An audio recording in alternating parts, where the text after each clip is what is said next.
তাওহীদের শক্তি এত বলিয়ান যে মানুষ যদি সত্যিকার ভাবে তাওহীদের দাওয়াত অন্তর দিয়ে অ্যাকসেপ্ট করে, যে কোনো জাতি, যে কোনো প্রজন্ম, তাহলে সমগ্র পৃথিবীর সকল সুপার পাওয়ার তাদের পায়ের নিচে ধ্বংস হয়ে যাবে। আজকের যুগেও পসিবল। একটা জাতিকে, একটা সমাজকে, একটা গোত্রকে ওই যে কুল লা ইলাহা ইল্লাল্লাহ, লা ইলাহা ইল্লাল্লাহর মর্মার্থ বুঝে জান ও প্রাণ দিয়ে অ্যাকসেপ্ট করতে হবে, তাহলে তুফলিহুন। ওই সাহাবীদের হাতে যেমন তৎকালীন রোমান এবং পারস্য ধ্বংস হয়ে গেছে, এই প্রজন্মের হাতেও বিশ্বের সুপার পাওয়ার ধ্বংস হয়ে যাবে, শেষ হয়ে যাবে। তারাই হবে সুপার পাওয়ার পৃথিবী। তাদের চেয়ে শক্তিশালী এবং পাওয়ারফুল কেউ থাকবে না। ব্রিটিশদের 190 বছরের গোলামির কারণে আমরা মনে করেছি যে আমাদের চাকরি করতে হবে। চাকরি যখন কোনো উপায় থাকবে না তখন চাকরি করতে হবে, যখন কোনো রাস্তা নাই তখন চাকরি করতে হবে। তার আগ পর্যন্ত ব্যবসা করতে, ব্যবসায়ী জাতি হিসেবে নিজেদেরকে প্রতিষ্ঠিত করতে হবে। কেন? ব্যবসায় আত্মমর্যাদা ঠিক থাকে, আত্মসম্মান ঠিক থাকে। আর চাকরির মধ্যে অন্যের গোলামি করতে করতে আত্মমর্যাদা এবং আত্মসম্মান নষ্ট হয়ে যায়।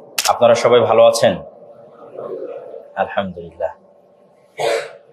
আজকে আমরা এখানে যে নির্ধারিত বিষয়ে আলোচনা পেশ করার জন্য আমন্ত্রিত হয়েছি, সেটি হচ্ছে রাসূলুল্লাহ সাল্লাল্লাহু আলাইহি ওয়াসাল্লামের জীবনী থেকে আমাদের জন্য নৈতিক কি শিক্ষা রয়েছে। রাসূলুল্লাহ সাল্লাল্লাহু আলাইহি ওয়াসাল্লামের জীবনী সম্পর্কে বলতে হলে এবং তার জীবনী থেকে আমাদের জন্য নৈতিক শিক্ষা সম্পর্কে বলতে হলে শুরুতেই কয়েকটি কথা বলে নিতে হয়। সেটি হচ্ছে, মানুষ হিসেবে একজন মানুষের যত উন্নত গুণাবলী থাকা সম্ভব সর্বোচ্চ পর্যায়ের, তার প্রত্যেকটা উন্নত গুণাবলী সর্বোচ্চ পর্যায়ে যার মধ্যে ছিল তিনি হচ্ছেন আমাদের নবী মুহাম্মদ সাল্লাল্লাহু আলাইহি ওয়াসাল্লাম। এবং রাসূলুল্লাহ সাল্লাল্লাহু আলাইহি ওয়াসাল্লামকে পবিত্র কোরআন মাজিদেও বলা হয়েছে যে তিনি খুলুকুন আযীম, মহৎ চরিত্র। মহান চরিত্র বলতে যা বুঝায়, মহাপুরুষদের চরিত্র বলতে যা বুঝায়, সেই মহান এবং মহৎ চরিত্রের তিনি অধিকারী ছিলেন। তো রাসূলুল্লাহ সাল্লাল্লাহু আলাইহি ওয়াসাল্লামের এই মহৎ এবং মহান চরিত্রের যদি একদম শুরুর দিকে আমরা যাই, যখন তিনি নবী হননি তখনকার সময়ের, তাহলে সহিহ বুখারীর একটি হাদিসে একটি ঘটনা পাওয়া যায় যেটি খুবই প্রসিদ্ধ ঘটনা, যে হেরা গুহায় যখন রাসূলুল্লাহ সাল্লাল্লাহু আলাইহি ওয়াসাল্লাম আল্লাহ সুবহানাহু তাআলার ধ্যান করতেন, ইবাদত করতেন, তখন কিভাবে ইবাদত করতেন ব্যাখ্যাকারীরা লিখেছেন যে তৎকালীন যুগে তিনি তার দাদা আব্দুল মুত্তালিবকে যেভাবে আল্লাহর ইবাদত করতে দেখেছেন সেভাবে ইবাদত করতেন। তো সেটি অবশ্যই ইসমাইল আলাইহিস সালাতু ওয়াস সালাম এবং তার পরবর্তী বংশধরদের যে ইবাদত ছিল সেই ইবাদতেরই খণ্ডিত বা ভগ্নাংশ হতে পারে। পূর্ণাঙ্গ রূপ তো অবশ্যই কখনোই নয়, কেননা যুগের সময়ের সাথে সাথে এগুলো বিকৃত হয়ে যায়। তো তিনি হেরা গুহায় বসে ইবাদত করতেন আল্লাহ সুবহানাহু ওয়া তাআলার।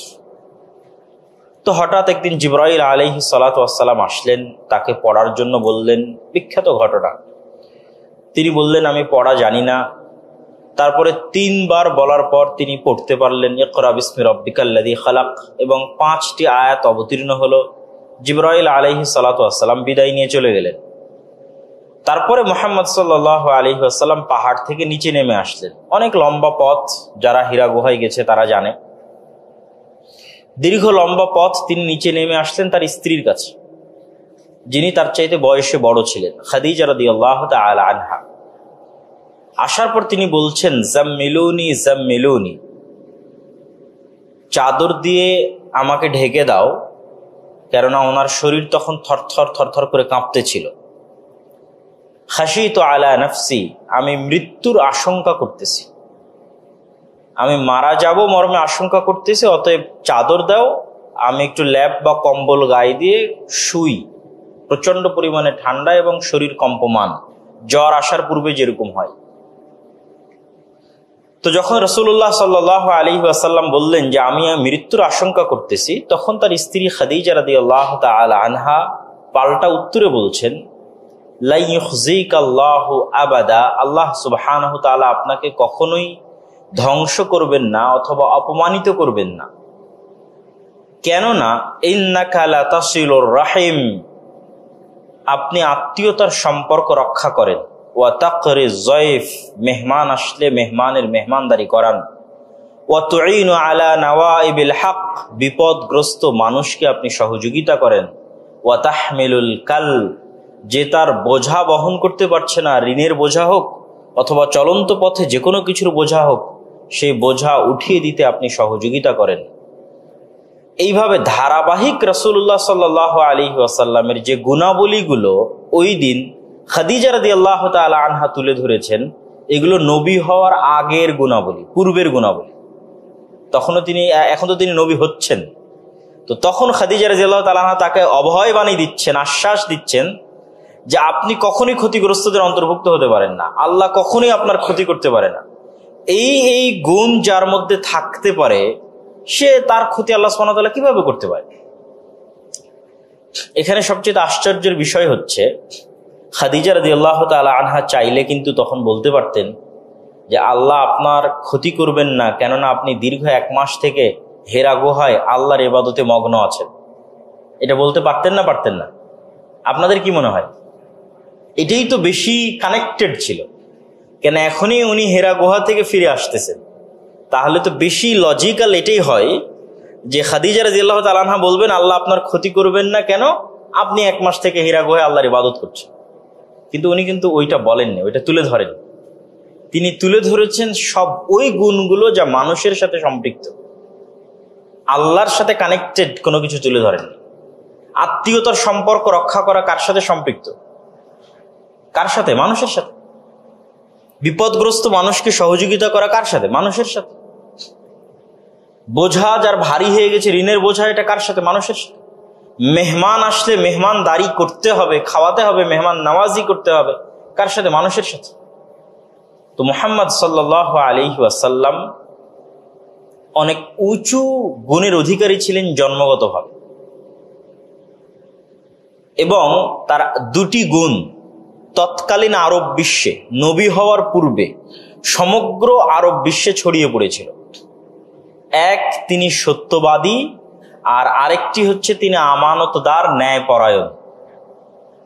যে সমগ্র মক্কায় যদি কেউ ন্যায়পরায়ণ, আমানতদার থাকে, বিশ্বস্ত থাকে, তাহলে যাকে বিশ্বাস করা যাবে, যার কাছে বিচার নিয়ে গেলে আমরা উভয় পক্ষের কোনো পক্ষই মাজলুম হব না, তিনি হচ্ছেন মুহাম্মদ সাল্লাল্লাহু আলাইহি ওয়াসাল্লাম। আর সমগ্র মক্কায় যদি কেউ সত্যবাদী থাকে, সত্য কথা বলেন, তাহলে তিনি। এবং রাসূল সাল্লাল্লাহু আলাইহি ওয়াসাল্লাম নবী হওয়ার পূর্বে তাকে বিশাল বড় একটা গন্ডগোল, মারামারির বিচারক এবং ফায়সালা হিসেবে মানুষ মেনে নিয়েছিল, এবং তিনি সেটির সুন্দরভাবে ফায়সালা করে দিয়েছিলেন। সেটি কোনটি বলতে পারবেন? কে বললেন? এটা হাত ওঠান। জি ভাই, দাঁড়ান। হাজরে আসওয়াদ। হাজরে আসওয়াদ নিয়ে কি হয়েছিল? সুন্দর। কাবা ঘর যেহেতু ইব্রাহিম আলাইহিস সালাতু ওয়াস সালাম তৈরি করেছেন এবং তিনি মক্কায় তৈরি করেছেন, তো ইব্রাহিম আলাইহিস সালাতু ওয়াস সালাম যাওয়ার পর স্বাভাবিকভাবেই একটা জিনিস একবার তৈরি করলে ভাঙ্গে, নষ্ট হয়, নতুন নির্মাণের প্রয়োজন হয়। তো জাহেলি যুগে মক্কার কুরাইশরা নতুন করে কাবা ঘর নির্মাণ করতে চাচ্ছিল, যেহেতু ভেঙে পড়েছে, নষ্ট হয়ে যাচ্ছে, নতুন করে তৈরি করা হোক। তো তারা সিদ্ধান্ত নিল যে আমাদের মধ্যে প্রত্যেকের যার হালাল ইনকাম আছে, একমাত্র তার টাকা দিয়ে আমরা কাবা ঘর বানাবো, হারাম ইনকাম কারো গ্রহণ করা হবে না। তখনও কিন্তু তারা ইসলাম গ্রহণ করেনি বা ইসলাম তাদের মধ্যে যায়নি, তবুও তাদের ন্যূনতম যে মানবিক গুণাবলীগুলো ছিল সেগুলো ছিল, যেটির উদাহরণ আমি আবার কিছুক্ষণ পর দিব, আর একটা গুণের উদাহরণ। তো সবাই মিলে সিদ্ধান্ত নিল তারা হালাল টাকা দিয়ে কাবা ঘর তৈরি করবে, কিন্তু তাদের সকলের, মক্কার মানুষের, কুরাইশদের হালাল টাকা একত্রিত করার পরও কাবা ঘর তৈরি করা যাচ্ছিল না। এখন কাবা ঘরকে আমরা যে অবস্থার উপর দেখি, এটা ইব্রাহিম আলাইহিস সালামের অবস্থা নয়। এটা আপনারা জানেন কিনা আমি জানি না। আমরা এখন কাবা ঘরকে যে অবস্থার উপর দেখি, এটা ইব্রাহিম আলাইহিস সালামের অবস্থা নয়। সামনের একটু জায়গায় এরকম গোলাকার আছে যেখানে হাফ দেওয়াল দেওয়া আছে, ওইটাও পূর্ণ দেওয়াল ছিল ইব্রাহিম আলাইহিস সালামের সময়। কিন্তু যখন মক্কার কাফের মুশরিকরা তৈরি করেছে, তখন এই পর্যন্ত, এই যে 4 কোণা, এই পর্যন্ত এসে থেকে গেছে, আর বাকি টাকার যোগান দেওয়া, হালাল অর্থ সংগ্রহ করা তাদের পক্ষে সম্ভব হয়নি। ফলত তারা ওই অংশটা ছেড়ে রেখেছিল। আল্লাহর নবী একবার চেয়েছিলেন যে তিনি ওই অংশটাও পরিপূর্ণ নিয়ে নেবেন, যেটার উপর ইব্রাহিম আলাইহিস সালামের কাবা ছিল, কিন্তু ফিতনা হতে পারে, মানুষের মধ্যে গন্ডগোল, মারামারি তৈরি হতে পারে, এই কারণে তিনি আর নেননি। পরবর্তীতে আব্দুল্লাহ বিন জুবাইর একবার চেয়েছিলেন, তিনিও নেননি। পরবর্তীতে খোলাফায়ে রাশিদিনেরাও আর কেউ ওইভাবে গ্রহণ করেননি। ওই অবস্থার উপর থেকে গেছে যে অবস্থার উপর মক্কার কাফের মুশরিকরা তৈরি করেছিল। তাহলে ঘটনা কি, এই কাবা ঘর যখন নতুন করে তৈরি হচ্ছে তখন হাজরে আসওয়াদকে এখান থেকে বের করে বাইরে রাখা হয়েছে। এখন কাবা ঘর তৈরি হয়ে গেছে। যেমন আজকের এই অনুষ্ঠানের প্রধান অতিথিকে আপনারা সম্মানের সাথে গ্রহণ করলেন, বক্তব্য দেওয়ার সুযোগ দিলেন, তো কাবা ঘরের সবচেয়ে বড় সৌন্দর্য হচ্ছে হাজরে আসওয়াদ। তো নতুন কাবা ঘরে এখন হাজরে আসওয়াদ স্থাপন করা হবে, এটা সম্মানের। তো প্রত্যেকটা গোত্র তারা পরস্পরে তর্ক বিতর্ক শুরু করে দিয়েছে যে এটি আমরা এটি করব। যখন এটি কেউ ফায়সালা দেওয়ার থাকলো না, তখন তারা সকলেই মুহাম্মদ সাল্লাল্লাহু আলাইহি ওয়াসাল্লামকে ফায়সালাকারী হিসেবে গ্রহণ করলো। মুহাম্মদ সাল্লাল্লাহু আলাইহি ওয়াসাল্লাম বললেন, তোমরা একটি চাদর দাও, চাদরের সব মাথা তোমরা ধরো। যত গোত্র প্রধান আছো সব গোত্র প্রধানেরা চাদরের মাথা ধরলো। মুহাম্মদ সাল্লাল্লাহু আলাইহি ওয়াসাল্লাম নিজে হাজরে আসওয়াদকে চাদরের উপর উঠিয়ে দিলেন। তারপর বললেন, এবার নিয়ে চলো এখান থেকে কাবার পাশে। সেখান থেকে কাবার পাশে নিয়ে গেল। মুহাম্মদ সাল্লাল্লাহু আলাইহি ওয়াসাল্লাম নিজে হাজরে আসওয়াদকে উঠিয়ে কাবা ঘরে স্থাপন করলেন। তাহলে তখনই, যখন তার বয়স 35 বছর, তখনই তৎকালীন মক্কার কাফের মুশরিক এবং সকল মানুষ তার নেতৃত্ব, তার ন্যায়পরায়ণতা, তার আমানতদারিতা এবং তার বুদ্ধিমত্তাকে গ্রহণ করে নিয়েছিল। তার আরেকটা উদাহরণ দিই। যখন রাসূলুল্লাহ সাল্লাল্লাহু আলাইহি ওয়াসাল্লামকে আল্লাহ আদেশ দিলেন, ওয়া আনযির আশীরাতাকাল আকরাবিন, হে আল্লাহর নবী, আপনি আপনার দাওয়াত আপনার নিকট আত্মীয়দের নিকটে পৌঁছে দেন, আল্লাহর আদেশ। তো প্রথম দাওয়াত দিতে হবে নিকট আত্মীয়দের নিকটে। এবং আল্লাহ কোরআনে অন্য জায়গাতেও বলেছেন, কু আনফুসাকুম ওয়া আহলিকুম নারা, নিজে জাহান্নাম থেকে বাঁচো, তারপরে পরিবার পরিজনকে জাহান্নাম থেকে বাঁচাও। তাহলে মুহাম্মদ সাল্লাল্লাহু আলাইহি ওয়াসাল্লাম, আপনাকে যে আমি ওহী পাঠালাম, লা ইলাহা ইল্লাল্লাহ তাওহীদের যে দাওয়াত শিখালাম, এটি এখন আপনি আপনার আত্মীয় স্বজনের মধ্যে ছড়িয়ে দেন। তো মুহাম্মদ সাল্লাল্লাহু আলাইহি ওয়াসাল্লাম সাফা এবং মারওয়া পাহাড়ের চূড়ায় উঠে যেভাবে বিপদ হলে মানুষকে ডাকে, সেভাবে বিপদ সংকেত দিয়ে চিৎকার করতে লাগলেন। তখন মক্কার কুরাইশদের বড় বড় সব নেতারা সেখানে একত্রিত হয়ে গেল। আবু তালেব, আবু লাহাব, আবু জাহাল, সব বড় বড় নেতা একত্রিত হল।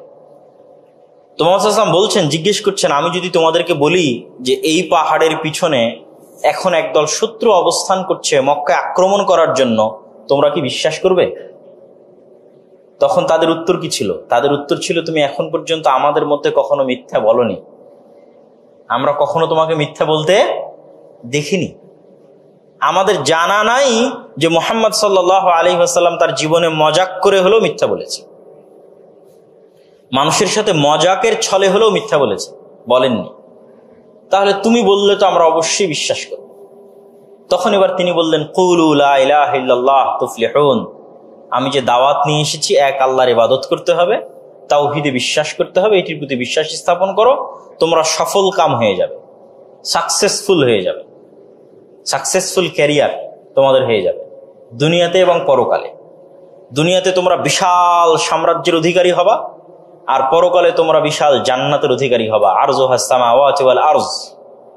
তাওহীদের শক্তি এত বলিয়ান যে মানুষ যদি সত্যিকার ভাবে তাওহীদের দাওয়াত অন্তর দিয়ে অ্যাকসেপ্ট করে, যে কোনো জাতি, যে কোনো প্রজন্ম, তাহলে সমগ্র পৃথিবীর সকল সুপার পাওয়ার তাদের পায়ের নিচে ধ্বংস হয়ে যাবে। আজকের যুগেও পসিবল। একটা জাতিকে, একটা সমাজকে, একটা গোত্রকে ওই যে কুলু লা ইলাহা ইল্লাল্লাহ, লা ইলাহা ইল্লাল্লাহর মর্মার্থ বুঝে জান ও প্রাণ দিয়ে অ্যাকসেপ্ট করতে হবে, তাহলে তুফলিহুন। ওই সাহাবীদের হাতে যেমন তৎকালীন রোমান এবং পারস্য ধ্বংস হয়ে গেছে, এই প্রজন্মের হাতেও বিশ্বের সুপার পাওয়ার ধ্বংস হয়ে যাবে, শেষ হয়ে যাবে। তারাই হবে সুপার পাওয়ার পৃথিবীর, তাদের চেয়ে শক্তিশালী এবং পাওয়ারফুল কেউ থাকবে না। তো আমাদের মূল আলোচ্য বিষয় কি ছিল? যে মুহাম্মদ সাল্লাল্লাহু আলাইহি ওয়াসাল্লামের নবী হওয়ার পূর্বেই তার জন্মগত যে গুণাবলীর স্বীকৃতি তৎকালীন আরব বিশ্বের কাফের এবং মুশরিকরা দিত, তার একটা সারমর্ম আমরা দেখলাম খাদিজা রাদিয়াল্লাহু তাআলা আনহার হাদিসে, যে তিনি কতটা মানব দরদি এবং মানব সেবী ছিলেন। আর আরেকটা আমরা দেখলাম এই দুই উদাহরণের মধ্যে যে তিনি সত্যবাদী, ন্যায়পরায়ণ, আমানতদার হিসেবে তৎকালীন মক্কার কাফের এবং মুশরিকরা তাকে বিশ্বাস করত। এবং এখানে আপনাদেরকে আরো একটি বিষয় তুলে ধরি, সেটি হচ্ছে নেতা কখনোই সত্যবাদী এবং ন্যায়পরায়ণ হওয়া ছাড়া নেতা হওয়া যায় না। যে নেতা সত্যবাদী হবে না, যে নেতা ন্যায়পরায়ণ হবে না, তার অধীনস্থরা তার কথা শুনবে না, তার বিরুদ্ধে বিদ্রোহ করবে, হবেই বিদ্রোহ আজ অথবা কাল। তার ক্ষমতা কখনো স্থায়ী হবে না। যে মানুষকে আপন করে নিতে পারবে তার সত্যবাদিতা দিয়ে, তার ন্যায়পরায়ণতা দিয়ে, মানুষ চিরন্তন এবং চিরস্থায়ীভাবে তাকে মেনে নিবে এবং বিশ্বাস করবে, গ্রহণ করবে। তো যেহেতু আমাদের নবী মুহাম্মদ সাল্লাল্লাহু আলাইহি ওয়াসাল্লাম একজন যোগ্য নেতা ছিলেন, সেহেতু যোগ্য নেতার যা যা গুণাবলী থাকা দরকার তার প্রত্যেকটা গুণ তার মধ্যে ছিল। এবং এখানে আরেকটি বিষয় আপনাদের বলে রাখি, তৎকালীন যারা কাফের মুশরিকদের নেতা ছিল তাদের মধ্যেও এই কিছু কমন গুণ বিরাজ করত। যেমন সত্য বলা।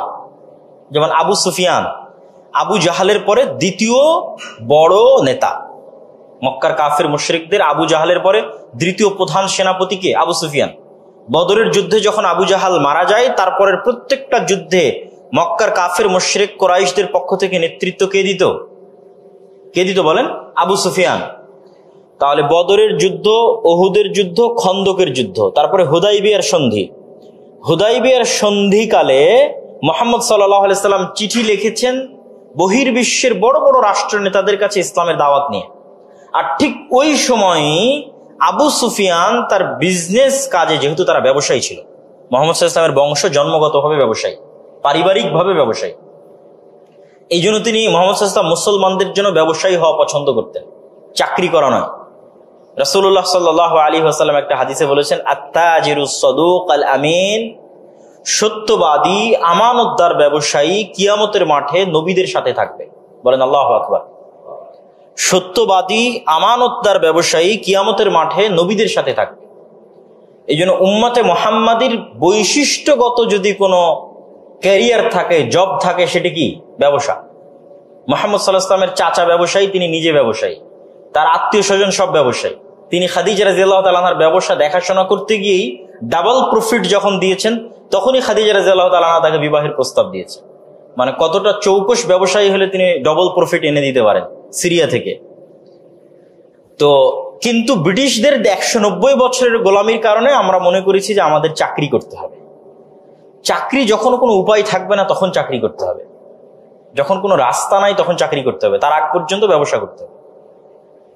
ব্যবসায়ী জাতি হিসেবে নিজেদেরকে প্রতিষ্ঠিত করতে হবে, কেননা ব্যবসায় আত্মমর্যাদা ঠিক থাকে, আত্মসম্মান ঠিক থাকে। আর চাকরির মধ্যে অন্যের গোলামি করতে করতে আত্মমর্যাদা এবং আত্মসম্মান নষ্ট হয়ে যায়, স্বাধীনতা থাকে না। তো আমরা যেটি বলছিলাম, আবু সুফিয়ান যেহেতু ব্যবসার সুযোগ পেয়েছে, হুদাইবিয়ার সন্ধির সময় যুদ্ধ বন্ধ, তাহলে এটাই তার জন্য ব্যবসার সুযোগ, আর ওটি মুহাম্মদ সাল্লাল্লাহু আলাইহি ওয়াসাল্লামের জন্য বহির্বিশ্বে দাওয়াত দেওয়ার সুযোগ। তো আবু সুফিয়ান ব্যবসায়িক কাজে গেছে ঠিক ওই জায়গাতেই, যেই জায়গাতে মুহাম্মদ সাল্লাল্লাহু আলাইহি ওয়াসাল্লামের বার্তাবাহক গেছে ইসলামের দাওয়াত চিঠি নিয়ে। সেটি হচ্ছে আজকের জেরুজালেম, আল মসজিদ আল আকসা। কেননা তার কিছুদিন পূর্বেই এই মসজিদ আকসা, জেরুজালেম, রাসূল সাল্লাল্লাহু আলাইহি ওয়াসাল্লাম যখন মক্কায়, তখন এই জেরুজালেম ছিল অগ্নিপূজকদের হাতে, মাজুসিদের হাতে। অল্প কিছুদিনের ব্যবধানে, যেই সময় আল্লাহ কোরআনে অবতীর্ণ করেছেন গলিবাতির রোম, ওই আয়াতে আল্লাহ সুবহানাহু ওয়া তাআলা ঘোষণা দিয়েছেন অচিরেই রোমান খ্রিস্টানরা জেরুজালেম বিজয় করবে। এবং রাসূল সাল্লাল্লাহু আলাইহি ওয়াসাল্লামের হুদাইবিয়া সন্ধির অল্প কিছুদিন পূর্বেই রোমান এম্পায়ার বা রোমান খ্রিস্টানরা জেরুজালেম বিজয় করে এবং অগ্নিপূজকদের হাত থেকে মুক্ত করে। এবং ওই সময় রোমান খ্রিস্টানদের বিজয়ে মুহাম্মদ সাল্লাল্লাহু আলাইহি ওয়াসাল্লাম খুশি হয়েছেন, অথচ বিজয় কিন্তু মুসলমানদের হচ্ছে না, হচ্ছে রোমান এম্পায়ারের খ্রিস্টানদের। কিন্তু অগ্নি পূজকদের হাত থেকে তো, পরিপূর্ণ মুশরিকদের হাত থেকে তো অন্তত আহলে কিতাবদের হাতে আসতেছে, এই জন্য তো মুহাম্মদ সাল্লাল্লাহু আলাইহি ওয়াসাল্লাম খুশি হয়েছেন। আর তখন রোমান এম্পায়ারের হেডকোয়ার্টার ছিল আজকের তুরস্ক, ইস্তাম্বুল বা কনস্টান্টিনিপল বলা হতো ইতিহাসের পাতায়। তো ওই ইস্তাম্বুল, কনস্টান্টিনিপল থেকে বাদশাহ হিরাক্লিয়াস তাদের ভাষায় উমরা বা হজ করার জন্য, আমরা যে উমরা হজ করতে যাই, সেই উমরা হজ করার জন্য সফরে এসেছে জেরুজালেম, আল মসজিদ আল আকসায়। তখন মুহাম্মদ সাল্লাল্লাহু আলাইহি ওয়াসাল্লামের বার্তাবাহক সেখানে চিঠি নিয়ে গেছে। কিসের দাওয়াত? ইসলামের দাওয়াত। তখন তিনি জানতে চাইলেন কে এই মুহাম্মদ আল আরবি, আরব থেকে নবী বের হবে, এটা তো আমাদের জানার বাইরে। তো ডাকো আশেপাশে কোনো আরব গোত্র বা কোনো দল আছে কিনা। তো গোটা ফিলিস্তিন বা গোটা জেরুজালেমে খুঁজে দেখা গেল, হ্যাঁ, এই যে আবু সুফিয়ানের যে টিম, এরাই তো আরাবিয়ান, এরা ব্যবসা করতে আসছে। তাদেরকেই ধরে নিয়ে আসা হলো বাদশার দরবারে। এই হাদিসও আপনি বুখারীর শুরুতেই পাবেন। তো এখন আবু সুফিয়ানকে জিজ্ঞেস করা হচ্ছে, লম্বা কথোপকথন, বাদশাহ হিরাক্লিয়াস আবু সুফিয়ানকে জিজ্ঞেস করছে, তুমি বলো মুহাম্মদ সাল্লাল্লাহু আলাইহি ওয়াসাল্লাম সম্পর্কে কি জানো। তো এই অনেক প্রশ্ন, কোন বংশে জন্ম হয়েছে, কেমন লোক তার দিন গ্রহণ করতেছে, তার দিনের অনুসারীর সংখ্যা দিন দিন বাড়তেছে কিনা, তার আচার ব্যবহার চাল চরিত্র কেমন, প্রত্যেকটা প্রশ্ন করতেছে। তা আবু সুফিয়ান বলছে যে আমি ওই দিন একটি কথাও মুহাম্মদ সাল্লাল্লাহু আলাইহি ওয়াসাল্লামের নামে মিথ্যা বলতে পারি। সে তখন কাফের মুশরিক এবং সে টানা পরপর 3টা যুদ্ধ করেছে মুহাম্মদ সাল্লাল্লাহু আলাইহি ওয়াসাল্লামের বিরুদ্ধে। বদরের যুদ্ধ করেছে, উহুদের যুদ্ধ করেছে, খন্দকের যুদ্ধ করেছে এবং মুহাম্মদ সাল্লাল্লাহু আলাইহি ওয়াসাল্লামকে হত্যা করা এবং মুহাম্মদ সাল্লাল্লাহু আলাইহি ওয়াসাল্লামের মদিনার সাম্রাজ্যকে মাটির সাথে মিশিয়ে দেওয়া তার জীবনের একমাত্র লক্ষ্য এবং উদ্দেশ্য। তথা তার চিরন্তন এবং চিরশত্রু সম্পর্কে তাকে জিজ্ঞাসা করা হচ্ছে, যখন কোনো রেকর্ডার নাই, লাইভ নাই, ফোন নাই, কিছু নাই, সে চাইলে মিথ্যা বলতে পারতো না? বলেন আপনারা? পারত, কিন্তু সে তখন মিথ্যা বলে। তাহলে এখন আপনি আমাদের মুসলমানদের উদাহরণ টানেন, গত 15 বছরের স্বৈর শাসনের উদাহরণ টানেন, ভবিষ্যতে গণতান্ত্রিক রাজনীতির কারণে যে দল এক দল আর এক দলের বিরুদ্ধে বলবে তাদের উদাহরণ টানেন। এরা সবাই মুসলমান, কিন্তু নিজের শত্রুর বিষয়ে কখনো সত্য বলতে তারা পারছে না। নিজের শত্রু যাকে মনে করছে তার বিষয়ে সবসময় মিথ্যা বলতেছে। তাহলে আবু সুফিয়ান অন্তত সত্য বলায় এই সমস্ত মুসলমানদের চেয়ে ভালো ছিল না? ভালো ছিল না? তার মধ্যে ন্যূনতম ব্যক্তিত্ব ছিল, আত্মমর্যাদা ছিল, যা একজন নেতার থাকতে হয়। একজন নেতা কখনো মিথ্যা বলতে পারে না। একজন নেতার ন্যূনতম ব্যক্তিত্ব, আত্মমর্যাদা থাকতে হয়। কিন্তু গণতান্ত্রিক রাজনীতি আমাদের ওই স্বভাব চরিত্র ধ্বংস করে দিয়েছে। তাহলে আমরা রাসূলুল্লাহ সাল্লাল্লাহু আলাইহি ওয়াসাল্লামের 2টা গুণাবলীর উপর যদি ফোকাস রাখি, আরো বহু আমি হাদিস ধারাবাহিক বলবো ইনশাআল্লাহ, তাহলে 2টা গুণাবলীর উপর ফোকাস রাখলে দেখা যায় তিনি সত্যবাদী এবং তিনি আমানতদার, ন্যায়পরায়ণ। এবং এই বৈশিষ্ট্য শুধু তার নয়, এই বৈশিষ্ট্য অতীতে চলে যাওয়া সকল নবী রাসূলের। সকল নবী রাসূল জন্মগতভাবে সত্য বলতেন এবং ন্যায়পরায়ণ ছিলেন। ন্যায়পরায়ণতা জিনিসটা কি তা কিন্তু আমরা এখনো ধরতে পারছি কিনা আমি জানি না। যেমন ন্যায়পরায়ণতা জিনিসটা কি, আমি একটা ছোট্ট উদাহরণ দিই। আপনার দাদা মারা যাওয়ার পর আপনার আব্বা এবং আপনার ফুফু আপনার দাদার জমিতে ভাগ পাবে, অথবা আপনার আব্বা মারা যাওয়ার পর আপনি এবং আপনার বোন আপনার পিতার জমিতে ভাগ পাবে। তো আপনাদের একটা জমি আছে কারওয়ান বাজারে, মতিঝিলে, অথবা আহসানুল্লাহ বিজ্ঞান ও প্রযুক্তি বিশ্ববিদ্যালয়ের আশেপাশে, আর একটা জমি আছে সাভারে, বিলের মধ্যে, পানিতে। তো ন্যায়পরায়ণতা হচ্ছে যে যেটা দামি জমি সেই জমি থেকেও আপনি আপনার বোনকে ভাগ দিবেন, অথবা আপনার আব্বা আপনার ফুফুকে ভাগ দিবে। যেটা কম দামি জমি সেখানেও আপনার আব্বা ভাগ নিবে এবং আপনার বোনকে অথবা আপনার ফুফুকে ভাগ দিবে এবং আপনি নিবেন। যদি আপনি নিজে দামি জমিতে ভাগের অংশটা নিয়ে নেন আর বোনকে কম দামি জমিতে দিয়ে দেন, তাহলে আপনি নিজেকে যতই আল্লাহওয়ালা, সালাত আদায়কারী, তাহাজ্জুদ গুজার দাবি করেন না কেন, ইসলামের এবং মুসলমানদের এবং নবীদের এবং আল্লাহর যে মূল বেসিক যে গুণ ন্যায়পরায়ণতা, এটা আপনার মধ্যে নাই। ন্যায়পরায়ণতা হচ্ছে যার যতটুকু হকদার তাকে ততটুকু দিয়ে দেওয়া, যে ন্যায়পরায়ণতা। আমাদের পৃথিবীতে যত রকমের সমস্যা তৈরি হয়, গন্ডগোল, মারামারি তৈরি হয়, সবগুলো ন্যায়পরায়ণতার অভাব থেকে তৈরি হয়।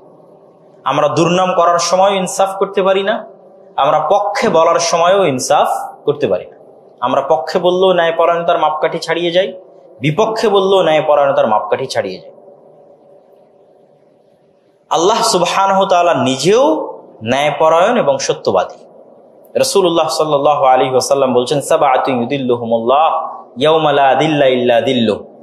7 শ্রেণীর মানুষকে আল্লাহ সুবহানাহু ওয়া তাআলা কিয়ামতের মাঠে বিশেষ ছায়া দিবেন। তার 1 নাম্বার ইমামুন আদিল, ন্যায়পরায়ণ, দায়িত্বশীল। 1 নম্বরে আল্লাহ কোনো নামাজি এবং সিয়াম পালনকারীকে জায়গা দেন। ন্যায়পরায়ণ ভিসি আল্লাহর আরশের ছায়া পাবে। ন্যায়পরায়ণ এসপি, ডিসি, ওসি, প্রধানমন্ত্রী, প্রধান উপদেষ্টা, সমন্বয়ক আল্লাহর আরশের ছায়া পাবে। ন্যায়পরায়ণতা এক বড় মহৎ গুণ যা মানুষ অর্জন করতে পারে না, খুব কঠিন মানুষের জন্য অর্জন করা। একমাত্র 100% ন্যায়পরায়ণ হচ্ছেন আল্লাহ সুবহানাহু ওয়া তাআলা।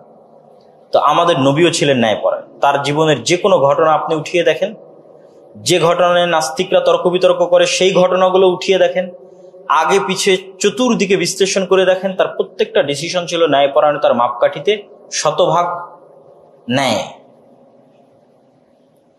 তিনি কোনো মুনাফিককে হত্যা করেননি, হত্যার আদেশ দেননি। কেননা মুনাফিকেরা আড়ালে মুনাফিকি করত, মুখে তারা নিজেদেরকে মুসলিম বলেই পরিচয় দিত। তো তারা যে আড়ালে মুনাফিকি করতো এটা মুহাম্মদ সাল্লাল্লাহু আলাইহি ওয়াসাল্লাম জানতেন, কিন্তু তিনি কখনো কোনো মুনাফিককে হত্যার আদেশ দেননি। এটা হচ্ছে তার ন্যায় পরায়ণতার মাপকাঠি। তায়েফের মানুষকে তিনি ক্ষমা করে দিয়েছে, মক্কার মানুষকে তিনি ক্ষমা করে দিয়েছে। এগুলো সব তার ন্যায় পরায়ণতা এবং উদারতার জায়গা থেকে, মহৎ হৃদয়ের জায়গা থেকে। সম্মানিত উপস্থিতি, রাসূলুল্লাহ সাল্লাল্লাহু আলাইহি ওয়াসাল্লামের আরো কিছু সংক্ষিপ্ত গুণাবলী যদি আমরা তুলে ধরতে চাই রাসূলুল্লাহ সাল্লাল্লাহু আলাইহি ওয়াসাল্লামের জীবন থেকে এবং তার ভালো আচরণ এবং উত্তম আচরণের জায়গা থেকে, তাহলে দুই একটা হাদিস তুলে ধরা যায়। আনাস রাদিয়াল্লাহু তাআলা আনহু থেকে বর্ণিত, তিনি বলেন, খাদামতু রাসূলুল্লাহ সাল্লাল্লাহু আলাইহি ওয়াসাল্লাম 10 সিনিন, আমি প্রায় ছোট থেকে নিয়ে আজ 10 বছর পর্যন্ত আল্লাহর রাসূলের সাথে আছি। 10 বছর কিন্তু একদিন দুই দিন নয়, অনেক দিন। ফামা ক্বালা লি উফিন কাত্তু, তিনি আমার সাথে এই 10 বছরে কখনো আহা, এহে, এটা করে ফেললা, এটা ঠিক হলো না, এরকম উফ, এরকম কোন শব্দ তিনি উচ্চারণ করেননি। ওমা ক্বালা লি শাইইন সানাআতাহু লিমা সানাআতা, এ আনাস, তোমাকে আমি এটা করতে বলেছিলাম, কেন করেছো? এরকম কোন কাজের ক্ষেত্রে তিনি কখনো আমাকে ধমক দিয়ে বলেননি যে তুমি এটি কেন করেছো। ওয়ালা লি শাইইন তারাকতুহু লিমা তারাকতু, আর কোনো কাজ যদি আমি না করে থেকেছি তাহলে তিনি কখনো আমাকে ধমক দিয়ে বলেননি যে তুমি এটি কেন করোনি। ওয়া কানা রাসূলুল্লাহ সাল্লাল্লাহু আলাইহি ওয়াসাল্লাম আহসানুন নাসি খুলুকা, আর আল্লাহর নবী মুহাম্মদ সাল্লাল্লাহু আলাইহি ওয়াসাল্লাম ছিলেন তৎকালীন যত মানুষ আমরা দেখেছি পৃথিবীতে তাদের মধ্যে সবচেয়ে উত্তম চরিত্রের অধিকারী, সবচেয়ে মহৎ এবং মহান চরিত্রের অধিকারী। কে বলছেন? আনাস ইবনে মালিক রাদিয়াল্লাহু তাআলা আনহু, যিনি অল্প বয়স থেকে রাসূলুল্লাহ সাল্লাল্লাহু আলাইহি ওয়াসাল্লামের সাথে 10 বছর থেকেছেন।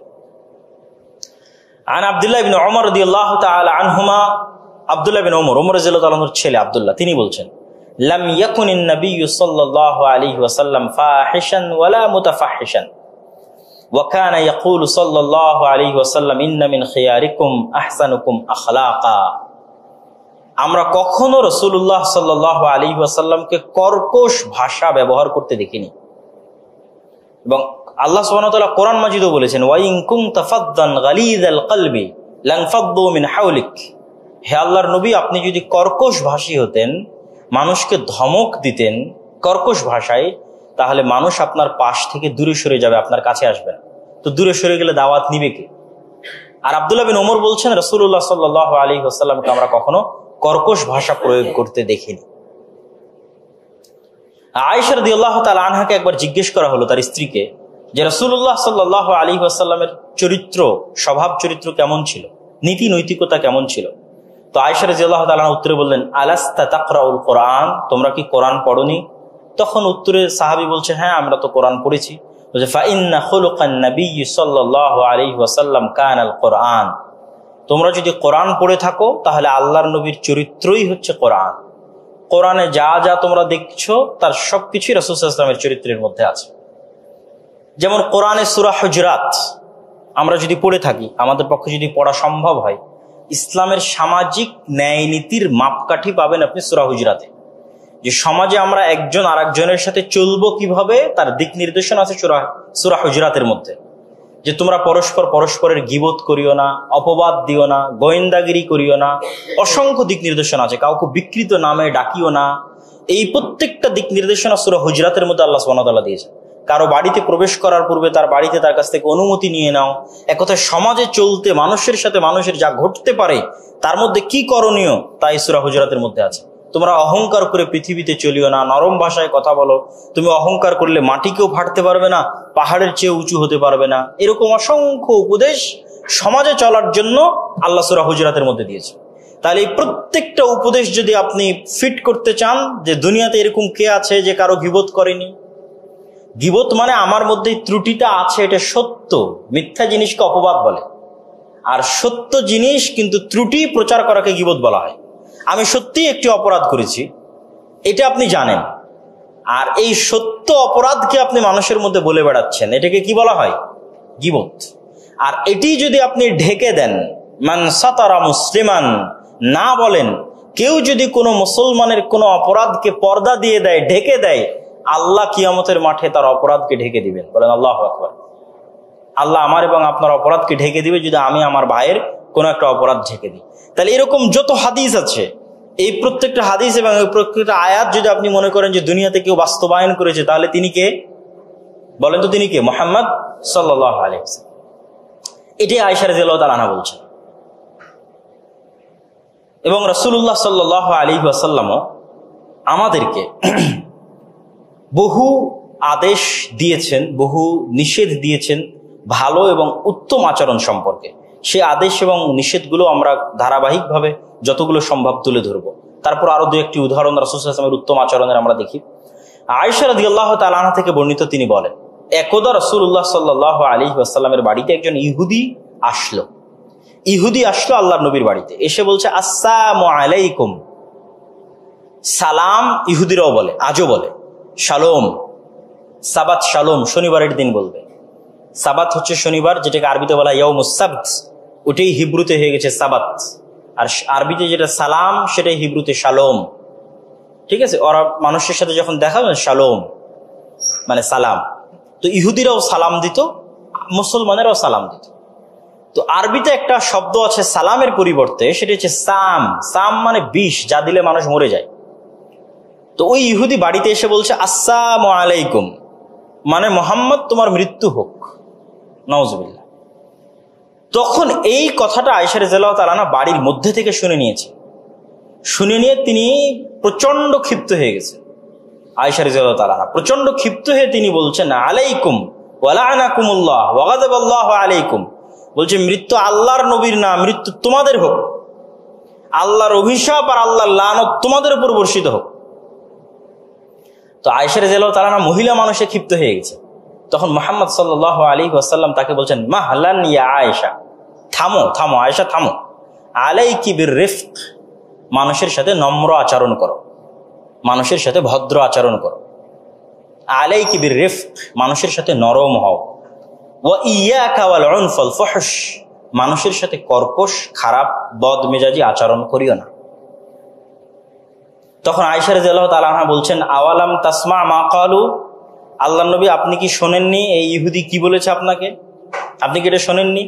তখন রাসূল সাল্লাল্লাহু আলাইহি ওয়াসাল্লাম উত্তরে বলছে যে, হ্যাঁ আমি শুনেছি, কিন্তু তুমি কি শুনছো না? আমি তোমাকে কি বলছি? আমি কি বলতেছি? যে মানুষের সাথে নম্র এবং ভদ্র আচরণ করতে হবে। এবং আমি তাদের উত্তরে ওয়া ইয়াক, আসসালামু আলাইকুমের উত্তরে ওয়া ইয়াকুম আমি বলেছি, যেটির অর্থ হচ্ছে তারা আমার জন্য যে বদদোয়া করেছে তাদের জন্য সে বদদোয়া প্রয়োগ হোক। তো এই যে রাসূলুল্লাহ সাল্লাল্লাহু আলাইহি ওয়াসাল্লামের জীবনের বিভিন্ন ঘটনা, এই ঘটনা অসংখ্য ঘটনা আমরা তুলে ধরতে পারবো, যে ঘটনাগুলো দ্বারা তার নীতি নৈতিকতা, তার চারিত্রিক উন্নতি ফুটে ওঠে। এখন কিছু হাদিস আপনাদের সামনে তুলে ধরি, যেগুলো রাসূলুল্লাহ সাল্লাল্লাহু আলাইহি ওয়াসাল্লাম বলিষ্ঠ এবং উন্নত চাল চরিত্র এবং নীতি নৈতিকতার জন্য বলে গেছেন। রাসূলুল্লাহ সাল্লাল্লাহু আলাইহি ওয়াসাল্লাম বলেন, আনা যাঈমুন বিবাইতিন ফি রাবাদিল জান্নাহ, আমি জান্নাতের সর্বোচ্চ স্থানে একটি বাড়ির জিম্মেদার, জামিনদার ওই ব্যক্তির জন্য, লিমান তারাকাল মিরাআ ওয়া ইন কানা মুহিক্কান, যে ব্যক্তি গন্ডগোল ছেড়ে দিবে, তর্ক বিতর্ক ছেড়ে দিবে, যদিও সে হকের উপর থাকে। ওয়াবিবাইতিন ফি ওয়াসাতিল জান্নাহ, আর আমি আরেকটি বাড়ির জিম্মেদার, জামিনদার ওই ব্যক্তির জন্য, লিমান তারাকাল কাযিবা ওয়া ইন কানা মাযিহান, যে ব্যক্তি মিথ্যা বলা ছেড়ে দিবে যদিও মজাক করে হয়। ওয়াবিবাইতিন ফি আ'লাল জান্নাহ, আর আমি আরেকটি বাড়ির জিম্মেদার, জামিনদার জান্নাতে তার জন্য, লিমান হাসানা খুলুকাহ, যে ব্যক্তি তার আচরণকে, চাল চরিত্রকে, ব্যবহারকে উত্তমে পরিণত করবে। রাসূলুল্লাহ সাল্লাল্লাহু আলাইহি ওয়াসাল্লাম বলেন, ইন্নামা বুইসতু লিউতাম্মিমা মাকারিমাল আখলাক। তিনি আরো বলেন, মা মিন শাইইন আসকাল ফি মিজান, এমন কোনো আমল নেই যে আমল মিজানের দাড়িপাল্লায় ভারী হতে পারে উত্তম আচরণের তুলনায়। মিজানের দাড়িপাল্লায় উত্তম আচরণ যত ভারী হবে, তার চাইতে ভারী কোনো নেকি, কোনো আমল পৃথিবীতে নাই। রাসূলুল্লাহ সাল্লাল্লাহু আলাইহি ওয়াসাল্লাম বলেন, মিন হুসনি ইসলামিল মারই তারকুহু মা লা ইয়ানিহি, একজন মুসলমানের সবচেয়ে উত্তম বৈশিষ্ট্য এমন কথা ও কাজ পরিত্যাগ করা যেই কথা ও কাজের কোনো উপকার নেই। আড্ডা দেওয়া, গল্প গুজব করা, অযথা কাজে সময় নষ্ট করা, ফেসবুক, ইউটিউব, টুইটার, টিকটকে সময় নষ্ট করা। একজন মুসলমানের সবচেয়ে উত্তম বৈশিষ্ট্য হচ্ছে এমন কাজ ছেড়ে দেওয়া যেই কাজের কোনো উপকার, কোনো ভালো, কোনো কল্যাণকর দিক নেই। রাসূলুল্লাহ সাল্লাল্লাহু আলাইহি ওয়াসাল্লাম বলেন, লা ইয়াদখুলুল জান্নাতা মান কানা ফি কলবিহি মিসকালা যাররাতিন মিন কিবার, ওই ব্যক্তি কখনোই জান্নাতে প্রবেশ করতে পারবে না যার অন্তরের মধ্যে অহংকার রয়েছে। অহংকার থেকে মানুষ খারাপ আচরণ করে। রাসূলুল্লাহ সাল্লাল্লাহু আলাইহি ওয়াসাল্লাম আরো বলেন, মান কানা ইউমিন বিল্লাহি ওয়াল ইয়াউমিল আখির ফালইউকরিম জারাহ, যে ব্যক্তি আল্লাহর উপর বিশ্বাস রাখে, পরকালের প্রতি বিশ্বাস রাখে, সে যেন তার পাড়া প্রতিবেশী, আত্মীয় স্বজনের সাথে উত্তম আচরণ করে। মান কানা ইউমিন বিল্লাহি ওয়াল ইয়াউমিল আখির, যে ব্যক্তি আল্লাহর প্রতি বিশ্বাস রাখে, পরকালের প্রতি বিশ্বাস রাখে, সে যেন তার মেহমানকে সম্মান করে। রাসূলুল্লাহ সাল্লাল্লাহু আলাইহি ওয়াসাল্লাম আরো বলেন যে ঈমানের পরিচয় হচ্ছে তুমি নিজের জন্য সেটি ভালোবাসবে, তোমাদের মধ্যে সে ব্যক্তি ততক্ষণ মুমিন হতে পারবে না, লা ইউমিনু আহাদুকুম, ততক্ষণ পর্যন্ত মুমিন হতে পারবে না যতক্ষণ না সে তার ভাইয়ের জন্য ওইটি পছন্দ করবে যেটি সে তার নিজের জন্য পছন্দ করবে। আমাদের সমাজ ব্যবস্থায় এটি আমরা সর্বক্ষেত্রে এবং সর্বাবস্থায় প্রয়োগ করতে পারি।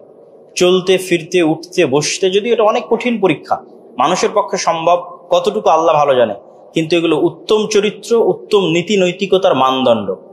যে আপনি নিজের জন্য যেটা ভালো মনে করতেছেন চট করে সেটি দখল করে নিয়ে নিলেন না, আপনার অন্তরকে বুঝান যেটি আমি আমার নিজের জন্য ভালো মনে করতেছি এটা আমার ভাইয়ের জন্য ছেড়ে দিই, তাকেই দিয়ে দিই, সেই নিক। এইরকম যদি সমাজ ব্যবস্থা গড়ে ওঠে তাহলে সেই সমাজ ব্যবস্থা অবশ্যই যে কোনো প্রকার মারামারি, গন্ডগোল, ফিতনা, ফাসাদ থেকে মুক্ত থাকবে। সম্মানিত উপস্থিতি, রাসূলুল্লাহ সাল্লাল্লাহু আলাইহি ওয়াসাল্লাম আমাদের চরিত্র উত্তম হওয়ার জন্য কিছু দোয়াও শিখিয়ে দিয়েছেন। যেমন আমরা যখন আয়নার সামনে দাঁড়াই তখন রাসূলুল্লাহ সাল্লাল্লাহু আলাইহি ওয়াসাল্লাম কি শিখিয়েছেন? আল্লাহুম্মা হাসসানতা খালকি ফাআহসিন খুলুকি, হে আল্লাহ, আপনি আমার চেহারা সুন্দর করে দিয়েছেন, অতএব আপনি আমার চরিত্রকে সুন্দর করে দেন। তো চরিত্র সুন্দর হওয়া একটি গুরুত্বপূর্ণ বিষয় যার প্রতি রাসূলুল্লাহ সাল্লাল্লাহু আলাইহি ওয়াসাল্লাম গুরুত্ব আরোপ করেছেন।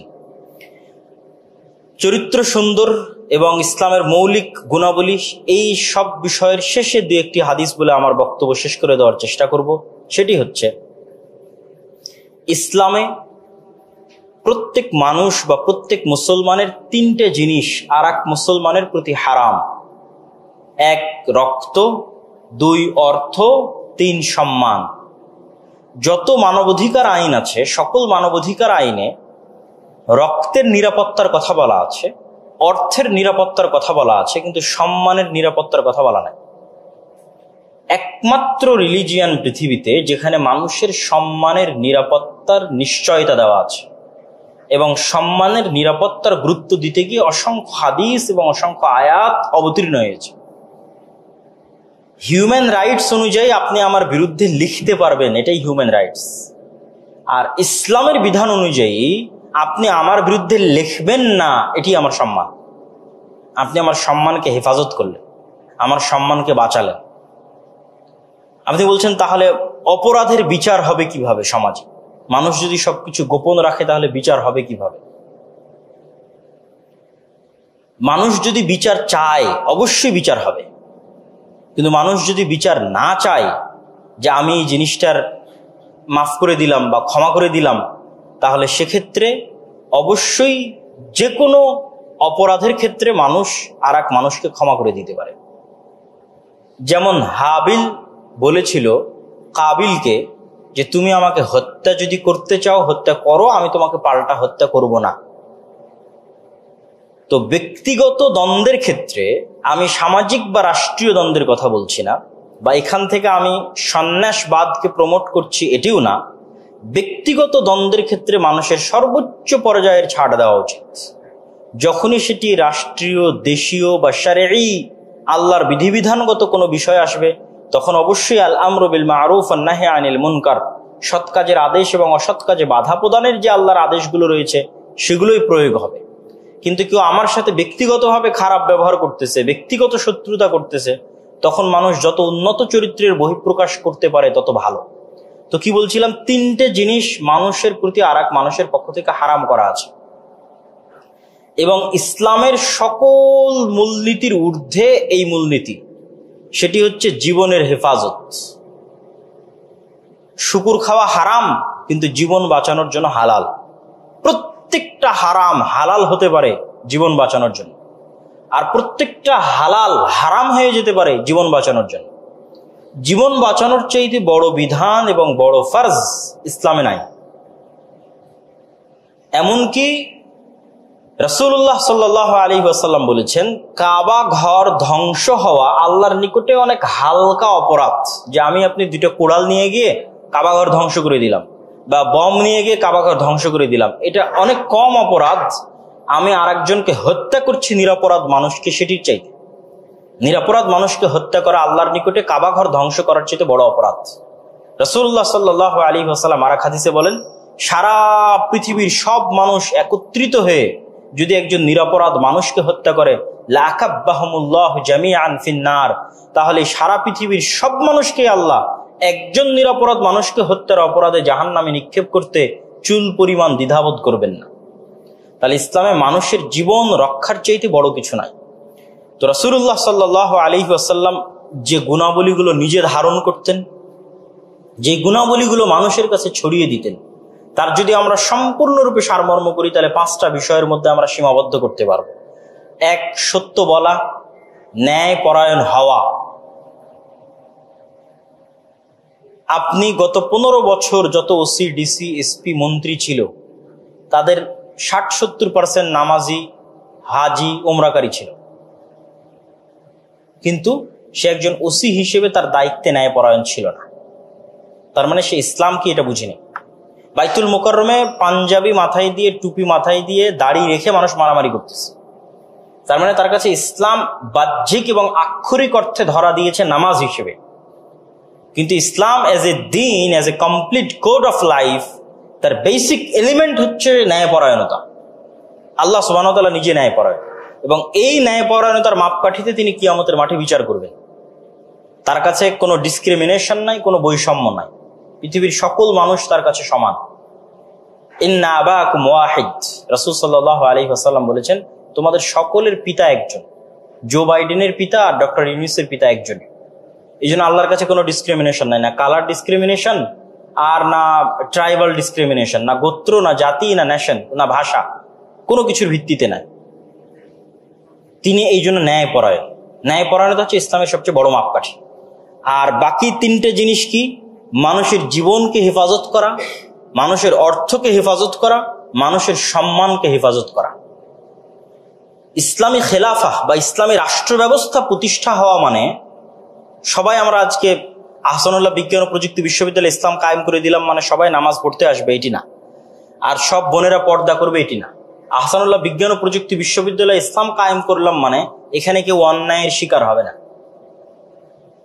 তখন ইসলাম কায়েম হয়ে গেছে। বাকিগুলো মানুষের ব্যক্তিগত ইবাদত, দাওয়াত দিব, করতে থাকবে, কিন্তু ইসলাম কায়েম হয়ে গেছে যখন এখানে অন্যায় থাকবে, যখন এখানে মানুষের জীবনের হেফাজত থাকবে, যখন এখানে মানুষের অর্থের হেফাজত থাকবে, যখন এখানে মানুষের সম্মানের হেফাজত থাকবে।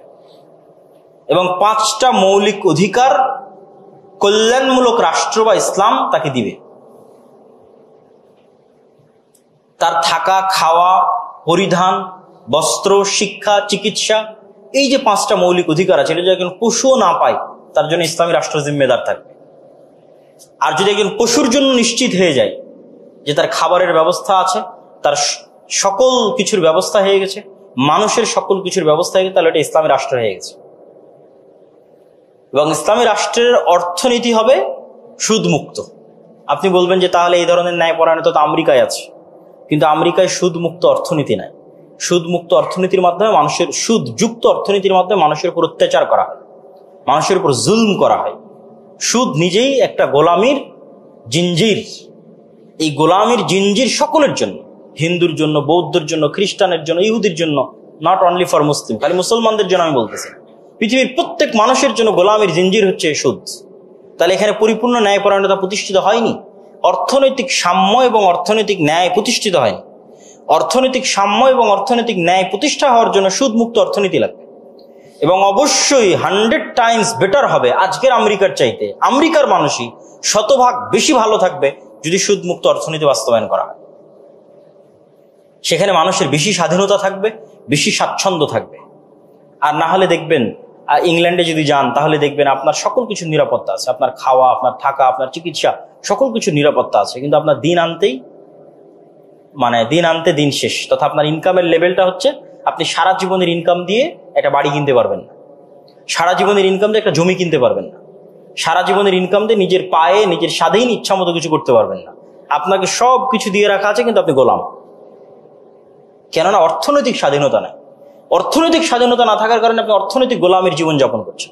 তাহলে একটা ওভারঅল ইসলামের যদি আমরা মুহাম্মদ সাল্লাল্লাহু আলাইহি ওয়াসাল্লামের জীবনের নীতি নৈতিকতার যদি একটা সারমর্ম দাঁড় করাই, তাহলে ব্যক্তি জীবনে যেমন আমাদেরকে সৎ এবং ন্যায়পরায়ণ হতে হবে, অন্যের অপরাধ ঢেকে রাখতে হবে, অন্যের অপরাধকে ক্ষমা করতে শিখতে হবে, গীবত করা যাবে না, অপবাদ দেওয়া যাবে না, বিপদগ্রস্ত মানুষকে সহযোগিতা করতে হবে। এগুলোই হচ্ছে ইসলামের মৌলিক জিনিস, মৌলিক শিক্ষা, রাসূল সাল্লাল্লাহু আলাইহি ওয়াসাল্লামের জীবনের মৌলিক শিক্ষা, যা বক্তব্যের শুরু থেকে আপনাদের সামনে তুলে ধরছি। পারিবারিক জীবনে যত নিয়ম কানুন দেওয়া আছে এগুলো মূলত বংশকে হেফাজত করার জন্য। যে আপনার বংশধারা যদি সংরক্ষণ না হয়, মানুষ সাইকোলজিক্যালি ট্রমার মধ্যে চলে যাবে।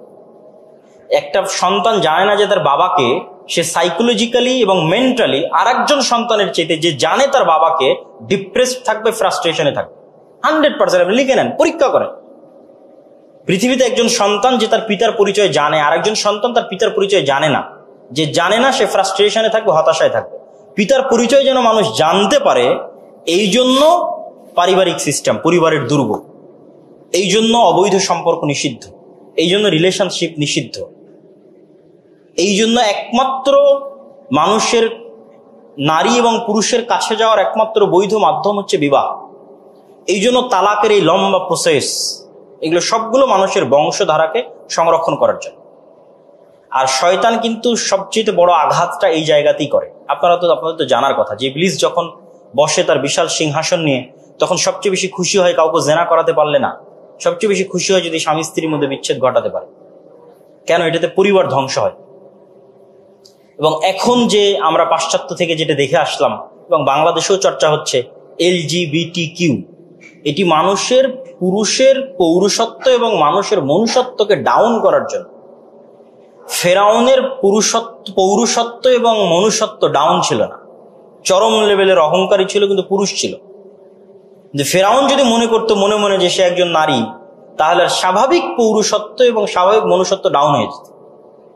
আবু জাহাল, আবু লাহাব, আবু সুফিয়ান, তারা পুরুষ ছিল এবং মানুষ ছিল, যেটা আমি বললাম যে সত্য বলতো। ইমানে তাদের সমস্যা ছিল, কিন্তু ব্যক্তিত্ব এবং আত্মমর্যাদা, আত্মসম্মানে স্ট্রং পার্সোনালিটির অধিকারী ছিল। আমরা যেন স্ট্রং পার্সোনালিটির অধিকারী হতে না পারি, সব যেন শয়তানের গোলাম হয়ে যায়, এই জন্য এই ধরনের থিওরিগুলো সমাজে বাস্তবায়ন করা হচ্ছে। তাহলে ব্যক্তি জীবনের কথা বললাম, পারিবারিক জীবনের কথা বললাম, সামাজিক জীবনে ন্যায় বিচার, সাম্যতা, আর রাষ্ট্রীয় জীবনে 5টা বিষয়ের মৌলিক অধিকার এবং জান, মাল, অর্থ এবং সম্মানের নিরাপত্তা। এগুলো হচ্ছে ইসলামের জিম্মেদারি, এগুলোই ইসলামের থিওরি। এই ইসলামের সৌন্দর্যগুলো কিন্তু আমরা মানুষের সামনে ফুটিয়ে তুলতে পারি না। আমরা ঘুরে ফিরে কিন্তু একই গর্তে ঘুরপাক খাচ্ছি। ডেমোক্রেসি, গণতন্ত্র, 15 বছর যারা ছিল আবার নতুন এরকমই আসবে, তারা এই একটা জিনিসও ফুলফিল করতে পারবে না। কেননা ডেমোক্রেসির মধ্যে সক্ষমতা নাই যে সে এটা ফুলফিল করবে, এটা নাই। আপনাকে একমাত্র সমাধান হিসেবে খুঁজে নিতে হবে ইসলাম। ইসলাম আপনাকে পরিপূর্ণ নিরাপত্তা, পরিপূর্ণ সম্মান, পরিপূর্ণ শান্তি পৃথিবীর যে কোনো তন্ত্র মন্ত্রের চেয়ে বেশি দিতে পারবে। এবং এটি আমাদের মধ্যে চর্চা হতে হবে, আমাদের নলেজ থাকতে হবে এবং আমাদের কথাবার্তা বলতে হবে, জানতে হবে এবং মানুষকে জানাতে হবে যে আমরা যে সংগ্রাম করলাম, যুদ্ধ করলাম, জীবন দিলাম বাংলাদেশে শান্তি প্রতিষ্ঠা করার জন্য, সাম্য, ন্যায় বিচার, ন্যায় নীতি প্রতিষ্ঠা করার জন্য, এটা ইসলাম ছাড়া কোনো মতেই সম্ভব নয়, অন্য আর কোনো কিছু দিয়ে সম্ভব নয়। কিন্তু ইসলামের এই সুন্দর চেহারাটা আমরা লুকিয়ে রাখি, মানুষের সামনে তুলে ধরি না। সম্মানিত উপস্থিতি, তো রাসূলুল্লাহ সাল্লাল্লাহু আলাইহি ওয়াসাল্লামের জীবনী থেকে আমাদের শিখার অনেক কিছুই আছে। আমি শুধু নীতি নৈতিকতা, উত্তম চরিত্র, আচার ব্যবহার এই অংশটুকু ফুটিয়ে তোলার চেষ্টা করলাম। আল্লাহ সুবহানাহু ওয়া তাআলা আমাদের সকলকে উক্ত আলোচনা থেকে জানার, চিন্তার খোরাক নেওয়ার, রাসূল সাল্লাল্লাহু আলাইহি ওয়াসাল্লামের জীবনে আরো বেশি পড়ার, প্রতিটা ঘটনা, প্রতিটা ধাপ, প্রতিটা অংশ পড়ার এবং চিন্তা ভাবনা করার, যে তিনি কোন সিচুয়েশন কিভাবে ডিল করতেন, কোন পরিবেশে কোন পরিস্থিতিতে মানুষের সাথে কিভাবে কথা বলেছেন। আমরা যদি ওই গুণাবলীগুলো আমাদের মধ্যে ধারণ করতে পারি, যেটা দিয়ে বক্তব্য শুরু করেছিলাম, আমরাও একদিন বিজয়ী হব এবং আজকের সুপার পাওয়ারেরাও একদিন আমাদের পায়ে পদানত হবে। যেমন ইতিহাসে সংঘটিত হয়েছিল, ভবিষ্যতেও এটি সম্ভব, কিন্তু পরিবর্তন আসতে হবে আমাদের নিজেদের মধ্যে থেকে, আমাদের চাল চরিত্র এবং স্বভাব চরিত্রের মধ্যে থেকে। আল্লাহ সুবহানাহু ওয়া তাআলা আমাদের কবুল করুক। আল্লাহুম্মা আমিন। ওয়া আখিরু দাওয়ানা আনিল হামদুলিল্লাহি রাব্বিল আলামিন। আসসালামু আলাইকুম ওয়া রাহমাতুল্লাহি ওয়া বারাকাতুহু।